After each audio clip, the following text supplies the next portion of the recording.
우리나라의 무인도가 무려 2,800여 개나 달한다고 합니다. 이 무인도를 배경으로 해서 만들어진 영화들도 제법 있습니다. 특별히 로빈슨 크루소, 또 블루 라군, 캐스트어웨이 이런 영화들은 무인도를 배경으로 해서 만든 그런 영화이기도 합니다. 생각지도 못한 사고로 인해서 무인도에 조난이 되어서 살아가는 것이죠. 10년 동안 무인도에서 홀로 살다가 기적적으로 구출되어진 한 사람이 돌아왔습니다. 기자들이 그 사람을 찾아가서 인터뷰를 한 거예요. 지난 10년 동안 무인도에서 홀로 살면서 가장 그리웠던 것이 무엇입니까? 그때 이 사람이 이렇게 대답을 합니다. 당신들은 지금 내 이름을 부르고 계시는군요. 저는 누군가 내 이름을 불러주기를 가장 그리워하면서 살았던 것입니다. 여러분, 우리는 누군가 내 이름을 불러줄 때 우리는 존재의 가치를 느끼며 살아가게 되는 것이에요. 성경을 보면 놀라운 사실을 우리가 발견할 수 있게 되는데 그 가운데 하나가 나를 부르시고 나를 찾고 계시는 그 하나님의 모습을 우리는 발견할 수 있다는 것이지요. 지금 이 순간에도 하나님은 우리를 찾고 계시는 하나님이십니다.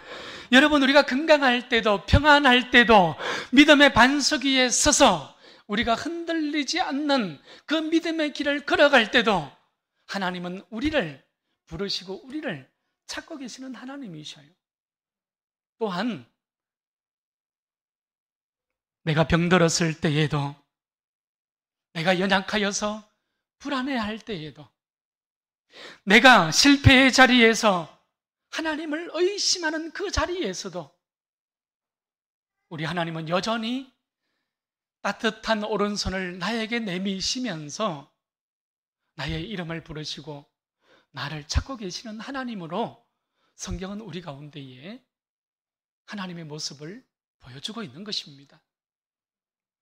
창세기를 보면 하나님은 죄를 짓고 떨며 숨어 있는 그 아담을 향하여서 찾아오셔서 아담아, 아담아 부르셨죠.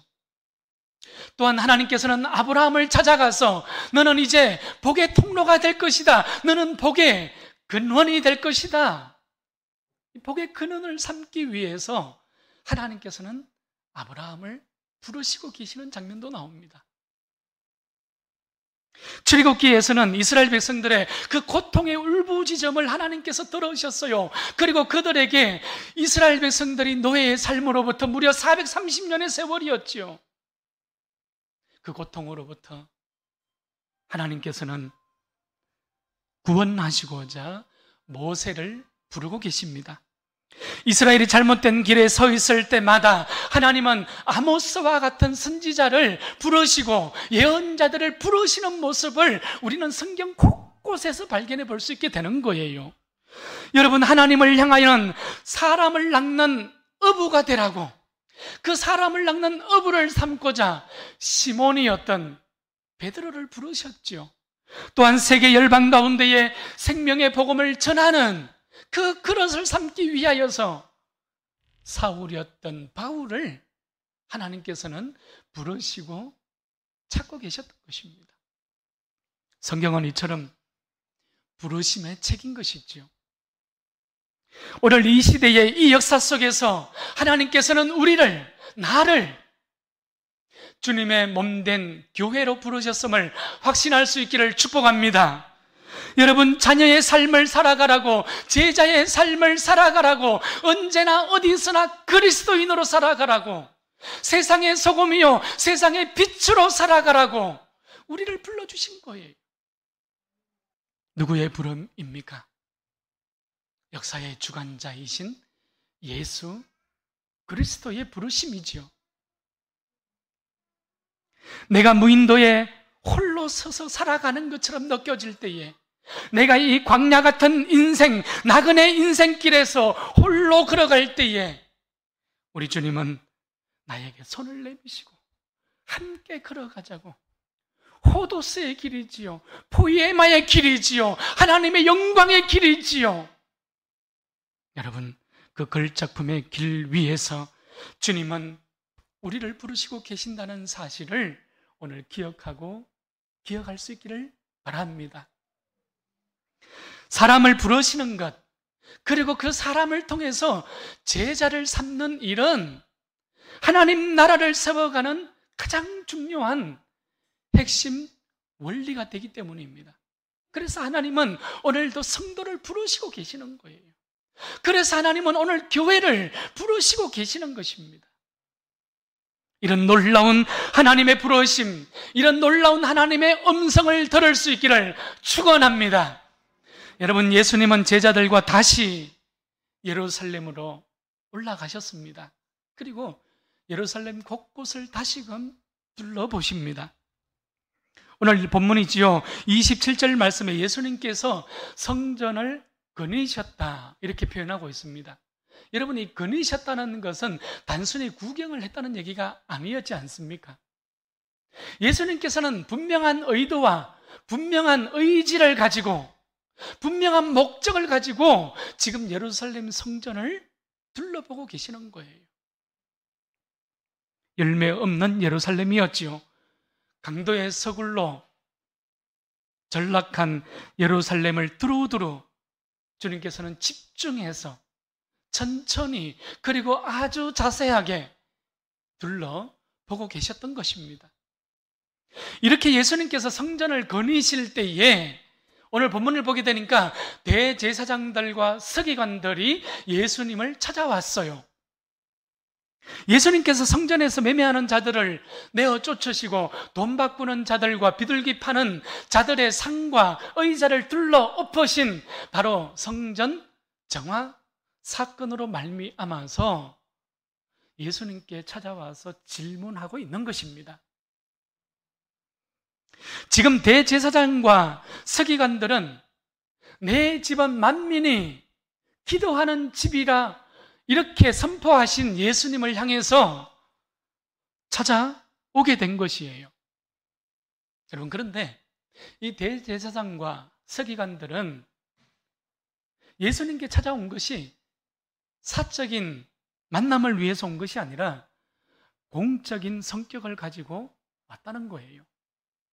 대제사장들과 서기관들은 유대의 정치와 종교의 문제를 다루는 산헤드린 공회에 소속된 사람들이었거든요.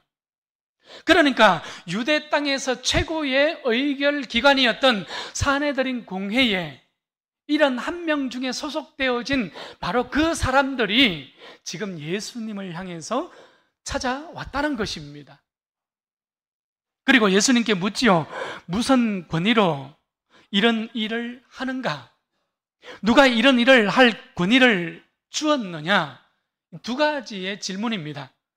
하나는 무슨 권위로, 그러니까 권위에 대한 종류입니다. What kind of authority? 그러니까 하나님의 권위인가, 권위에 대한 근본에 대한 질문을 첫 번째로 하고 있다는 것을 우리는 보게 돼요. 두 번째는 무엇입니까? 무슨 일로 누가 이런 일을 할 권위를 주었느냐? Who gave you authority? 그러니까 누구로부터 받은 권위를 가지고 지금 이런 일을 하고 있느냐? 그러니까 권위에 대한 지위를 얘기하는 것입니다. 지위적 권위라고 얘기하지요. 합법적 권위에 대한 질문을 두 번째로 지금 예수님께 하고 있다는 것이에요. 무슨 말입니까? 지금 예수님께서 성전을 청결하게 하셨고 예수님께서 성전에 가서 분노하셨던 그 성전 정화 사건을 자기들이 몸담고 있는 최고의 의결기관인 산헤드린에서는 허락하지 않은 권위라는 것을 지금 내세우고 있는 바로 그 장면이 되는 것이에요. 산헤드린에서는 이런 권위를 주지 않았다는 뜻이지요. 종교의 전문가였던 대제사장들과 서기관들이 성전에 대한 권위가 예수님께 있는 것이 아니라 우리가 전문가요, 우리가 권위자라고 그들은 생각하고 있다는 사실입니다. 당시에 일반 사람들에게는 이 하나님에 대해서, 신에 대해서 그들은 말할 수 있는 권리도 주지 않았던 사회였기 때문에 그렇습니다.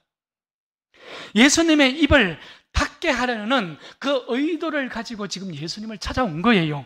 그래서 예수님이 지금 성전에서 분노하시고 산과 의자를 둘러엎으신 바로 그 권위에 출처에 대해서 지금 묻고 있는 장면이 되는 것입니다. 만약 예수님께 권위가 없다면 어떻게 될까요? 그 자리에서 예수를 체포할 수 있습니다. 그 자리에서 예수님을 처벌할 수 있게 되거든요. 또한 만약에 예수님께서 주신 권위가 하나님께서 주신 권위라고 대답을 했다면 산헤드린 공회에서 준 권위가 아니니 무엇이 됩니까?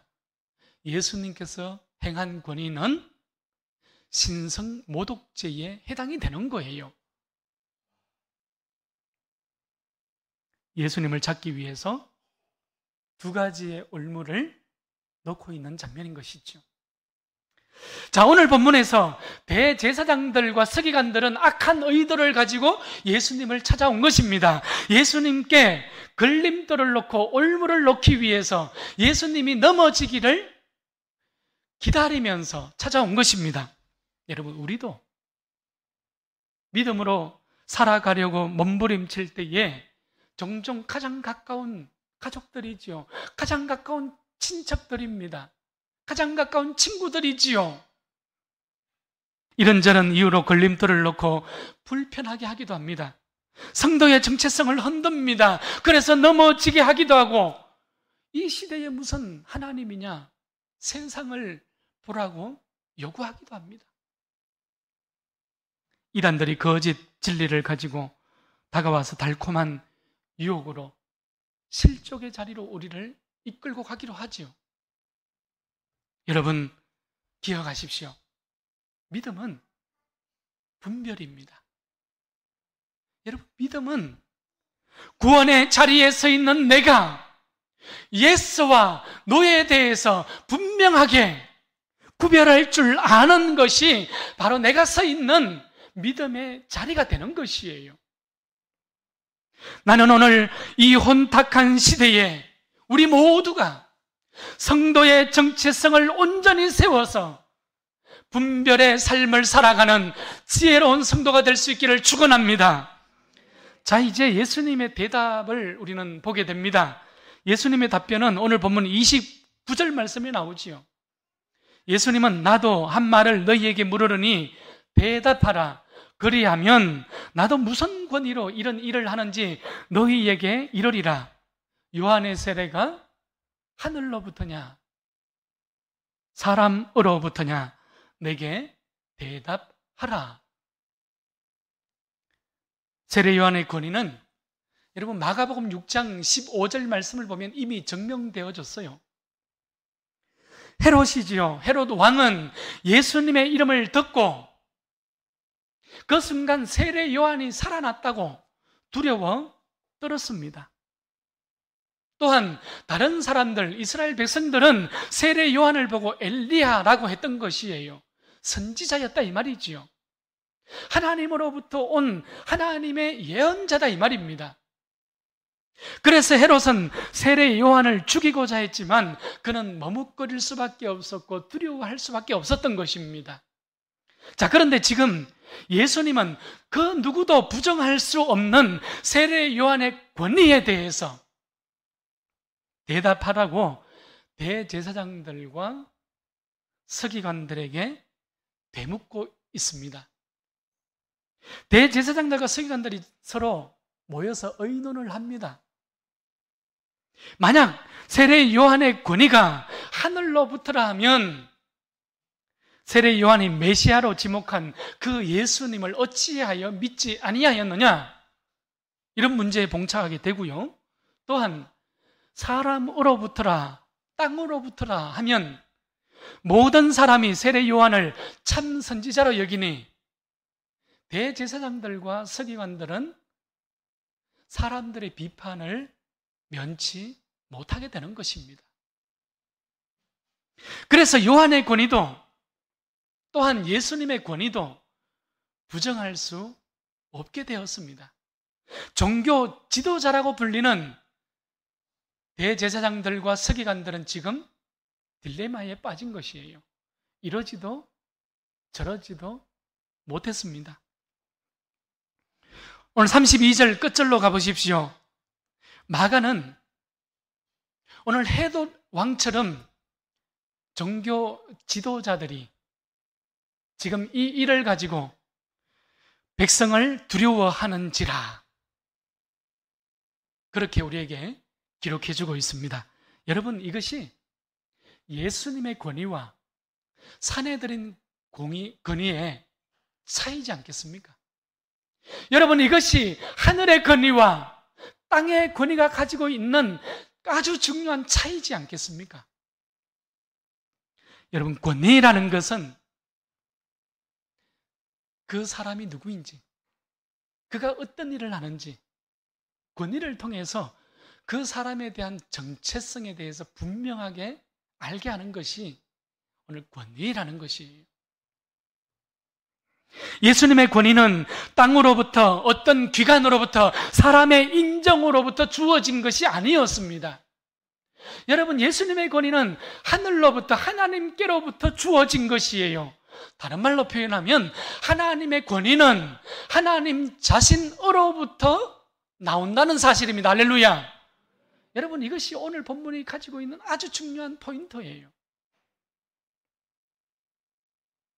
예수님은 지금 인류 구원을 위하여 십자가를 향하여 걸어가고 계십니다. 마가는 이 길 위에서 예수의 길이 무엇인지, 제자의 길이 무엇인지, 교회의 길이 무엇인지, 믿음의 길이 무엇인지를 우리에게 정확하게 보여주고 싶어 하는 것이에요. 헤롯은 자신의 이권에 따라서 땅의 기준을 가지고 자신의 왕의 권위를 사용하며 살아갔습니다. 대제사장들과 서기관들은 사람을 두려워하면서 사내들인 공회가 인준해준 그 땅의 권위를 사용하면서 살아갔죠. 여러분, 땅의 권위를 가지고 살아가고 있으니 참 성전이신 예수님을, 참 믿음이신 예수님을, 참 생명이신 예수님을 정확하게 이해할 수 없었던 것이에요. 예수님을 볼 수 없었던 것이죠. 그러나 우리 예수님은 땅과 사람이지요 어떤 기관이 인준해준 권위를 가지고 있지 않았어요. 하나님의 권위로 성전을 정화하셨던 것입니다. 하나님의 권위를 가지고 지금 호도스의 길이지요, 십자가의 길을 걸어가고 계시는 것이에요. 우리 예수님은 구원의 길을 걸어가고 계시는 것입니다. 그러니 우리 예수님은 참 성전이 무엇인지 정확하게 볼 수 있었고 분별할 수 있었던 것이지요. 성도는 하나님의 모든 권위 위에 계신 존재라는 사실을 확신하는 사람들입니다. 여러분, 그것이 성도예요. 성도는 믿음의 길에서 부름받은 이 땅에서 소금으로 빛으로 하나님께서 주신 사명의 길을 걸어가면서 하나님의 권위를 확신하며 살아가는 존재라는 것이에요. 반드시 이 확신을 가지고 설 수 있어야 합니다. 오늘 저는 여러분들이 이러한 권위의 자리에 온전함으로 설 수 있기를 축복합니다. 여러분, 그래서 우리는 사망의 권세지요, 이 죽음의 권세조차도 두려워하지 않는 것입니다. 그것이 성도의 존재요, 성도가 가지고 있는 하늘로부터 위임받은 권위라는 것입니다. 이런 놀라운 은혜와 이런 놀라운 확신이 우리 널푸른 교회 위에, 우리가 걸어가는 이 거룩한 길 위에 충만할 수 있기를 축원합니다. 이제 말씀을 정리하고자 합니다. 성경에서 예수님의 권위는 죄를 용서해 주는 권위이지요. 영원한 생명을 주시는 심판주의 권위이지요. 예수님의 권위는 자연을 지배하고 자연을 통제하고 우주를 다스리는 권위입니다. 예수님의 권위는 여러분 바람도 풍랑도 일으키시기도 하시고 말씀으로 모든 것을 잠잠하게도 하시는 권위가 예수님의 권위입니다. 삶과 죽음을 다스리는 권위이지요. 오직 예수님만이 하늘과 땅의 모든 권세를 가지신 구원주이십니다. 할렐루야. 여러분, 예수님은 최종적인 권위를 가지신 분이란 말입니다. 그러니 여러분, 예수님은 모든 권위의 근원이 되는 것이에요. 예수님은 알파와 오메가십니다. 모든 권위의 근원이 되시고 마지막 최종의 권위가 되는 것입니다. 하늘의 천사도 땅의 모든 권세도 하나님께 종속된 권위를 가지고 살아가지요. 교회도 마찬가지입니다. 그러니 권위는, 예수님의 권위는 공의와 사랑처럼 하나님의 통치의 또 다른 측면이 된다는 것을 우리는 여기서 발견해 볼 수 있게 되는 것이에요. 하나님의 절대적 권위지요. 여러분, 하나님의 절대적 권위는 죽고 사는 문제를 하나님께서 주관하시는 권위입니다. 하나님의 권위는 성공하게 하고 되게 하는 권위이지요. 마찬가지로 여러분, 하나님의 권위는 실패하게 하고 넘어지게 하는 권위이기도 합니다. 그래서 하나님의 권위는 여러분, 그 누구에게도 종속되어지지 않는 절대적 권위가 되는 것이에요. 여러분, 권위라는 것은 엑수시아였지 않습니까? 이 엑수시아는 그가 누구인지, 그가 어떤 일을 하는지, 그 사람이 어떤 정체성을 가지고 살아가는지 분명하게 한다고 하였습니다. 지금 내가 무엇을 하고 있는지, 지금 내가 어떤 길을 걸어가고 있는지, 여러분, 이 단순한 사실이 내가 하늘에 속한 사람인지 내가 땅에 속한 사람인지를 분명하게 알게 한다는 거예요. 여러분이 단순한 사실이 내가 땅의 권위를 가지고 살아가는지 내가 하늘의 권위를 가지고 살아가는지 분별해 준다는 것입니다. 오늘 33절 말씀을 보게 되면 예수님은 우리는 알지 못하노라 라고 고백했던 대제사장들과 서기관들에게 나도 무슨 권위로 이런 일을 하는지 너희에게 이러지 아니하리라 대답하십니다. 여러분, 이 말씀은 이미 예수님께서 하늘의 권위를 가지고 계시다는 것을 전제하고 있다는 사실을 우리는 보게 되지요.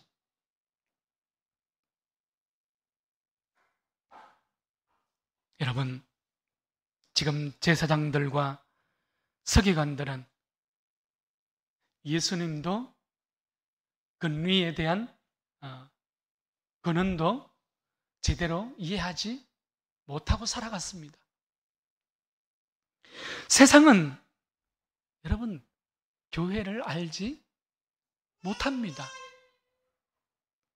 그러나 우리는 생명도 역사도 하나님께서 주신 그 근위의 근원도 우리는 정확하게 알고 살아가는 것이죠. 여러분, 마가는 곳곳에서 예수님의 교훈의 특징이지요. 곳곳에서 예수님의 삶의 특징을 바로 이 엑수시아, 예수님께서 가지신 근위에 두고 있다는 것을 우리는 보게 됩니다. 이 시대의 교회에서 새롭게 회복하고 새롭게 일어나야 할 사역은 무엇보다도 예수님의 권위지요.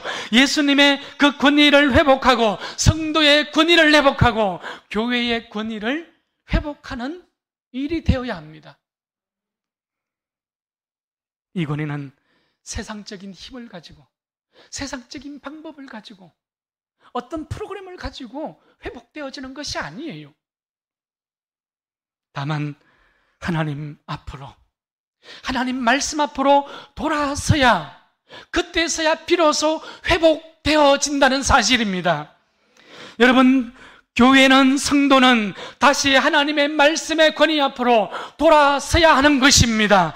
하나님의 앞으로 돌아가서 그 권위 앞에 무릎 꿇을 수 있어야 하는 것입니다. 예수를 붙잡을 때에 그 자리에서 회복이 일어나거든요.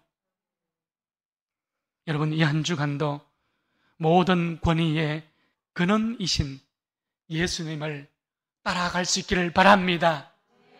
예수님보다 앞서지도 말고 예수님보다 뒤처지지도 말고 주님께서 손 내미시는 그 따뜻한 손, 의로운 오른손, 전능하신 팔을 붙드시고 이 믿음의 길에서 주님과 함께 동행할 수 있기를 바랍니다.